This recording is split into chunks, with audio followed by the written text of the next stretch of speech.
बाबा जी के सभी भक्तों को ओम नमः शिवाय, हर हर महादेव। आज की वीडियो में हम देखने जा रहे हैं कि श्री अमरनाथ जी की यात्रा से जुड़ी तैयारियों के लिए साइन बोर्ड की बैठक हुई। उसमें श्री अमरनाथ जी साइन बोर्ड की 12वीं उच्च स्तरीय समिति की बैठक में नागरिक और सुरक्षा प्रतिष्ठान के वरिष्ठ अधिकारियों ने भाग लिया। मुख्य सचिव डॉक्टर अरुण कुमार मेहता ने आज साइन सहित सभी लाइन विभागों पर प्रभाव डाला। बोर्ड इस वर्ष यात्रा के सफल संचालन के लिए यात्रा शुरू होने से काफ़ी पहले तैयारियां करेगा। डॉक्टर मेहता ने पीडीडी, जल शक्ति, आरडीडी, एचएंड-यूडीडी, बीआरओ, दूरसंचार और अन्य सहित सभी विभागों से आवश्यक निविदा और अन्य अनुबंध संबंधी प्रक्रियाओं को अप्रैल महीने में ही पूरा करने का आग्रह किया। उन्होंने बीआरओ को अप्रैल के अंत से पहले चंदनवाड़ी और बालटाल दोनों अच्छों पर सड़कों से बर्फ हटाने का निर्देश दिया ताकि अन्य विभाग अपनी गतिविधियों को सुचारू रूप से चला सके।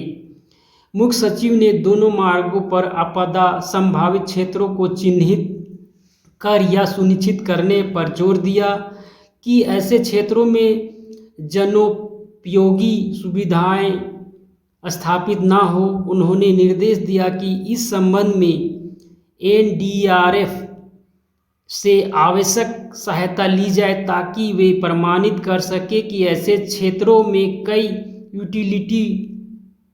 यूटिलिटी नहीं बनाई गई है। उन्होंने संभावित उपायुक्तों को सभी सेवा प्रदाताओं को सुविधा प्रदान करने के लिए कहा ताकि प्रत्येक स्थान पर बनाई गई सुविधाओं श्रद्धालुओं की सुविधाकर्ताओं दोनों के लिए उपयुक्त और पर्याप्त हो।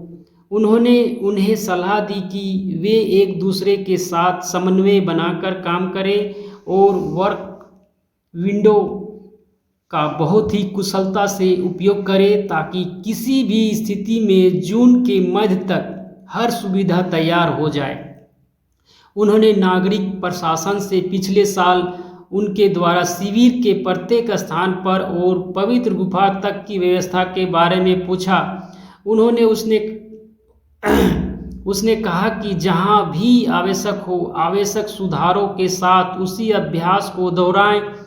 उन्होंने उनसे इस संबंध में पारित सर्वोच्च न्यायालय के निर्देशों का अक्षरांश लागू करने का कमजोर हिस्सों पर ढलानों के स्थिरीकरण, यात्रा ट्रैक के साथ पैदल पुलों का निर्माण, सुरक्षा रेलिंग की मरम्मत और पर्ची हटाने और संकेतों की स्थापना पर अधिक ध्यान देने के लिए कहा। तीर्थयात्रियों की सुरक्षा और सुविधा के लिए डॉक्टर मेहता ने कहा कि यात्रा को सफल संचालन के लिए हाथ में लिए जाने वाले कार्यों की डीपीआर को समय पर प्रशासनिक स्वीकृति दी जानी चाहिए। इसके अलावा यात्रियों की सुरक्षा और सुरक्षा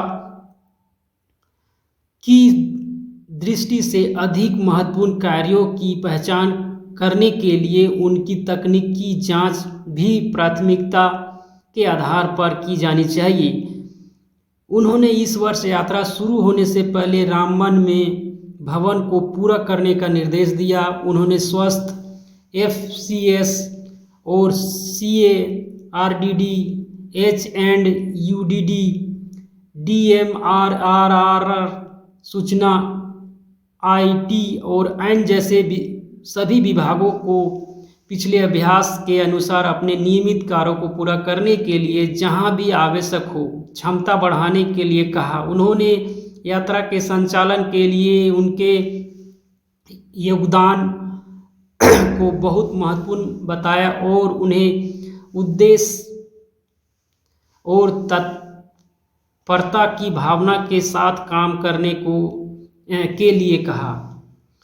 मुख्य सचिव ने उन्हें यात्रा शुरू करने से पहले प्रत्येक शिविर स्थल पर रोशनी, पानी के टैंक, शौचालय, जनरेटर, पीएसपी, जन उद्घोषणा प्रणाली, संचार टावर की स्थापना सुनिश्चित करने के लिए निर्देश दिए। उन्होंने वास्तविक आवश्यकता के अनुसार ऑक्सीजन की आपूर्ति, एक्स-रे, ईसीजी और एन जैसी संबद्ध सुविधाओं के साथ प्रत्येक स्थान पर उपयुक्त विस्तार क्षमता के साथ स्वास्थ्य सुविधाएं बनाने पर जोर दिया। उन्होंने अच्छी संख्या में स्वयं सेवकों और कर्मियों को काम पर लगाने के संबंध में शिविरों और लंगर स्थानों पर उचित स्वच्छता उपाय करने पर जोर दिया। उन्होंने दोनों मार्गों पर सभी पेडों को ट्रायल समय से पहले चलाने के लिए भी कहा। उन्होंने संभागीय और जिला प्रशासन से कहा कि वे खुद पटरियों का दौरा करें, बाद में जोखिम को कम करने के लिए हर संभव उपाय करें। तो ये सबसे बड़ी ब्रेकिंग न्यूज़ है यात्रा से जुड़ी। इस बार समय से पहले सभी तैयारियां कर लेने का आदेश साइन बोर्ड के द्वारा दिया गया है। तो आशा है कि यह जानकारी आप सबों के बीच पहुंच पाए और आप सबों को थोड़ा जोश उमंग आए कि यात्रा की तैयारियों में लगे रहने के लिए। तो भोले बाबा जी के सभी भक्तों को एक बार फिर से हर हर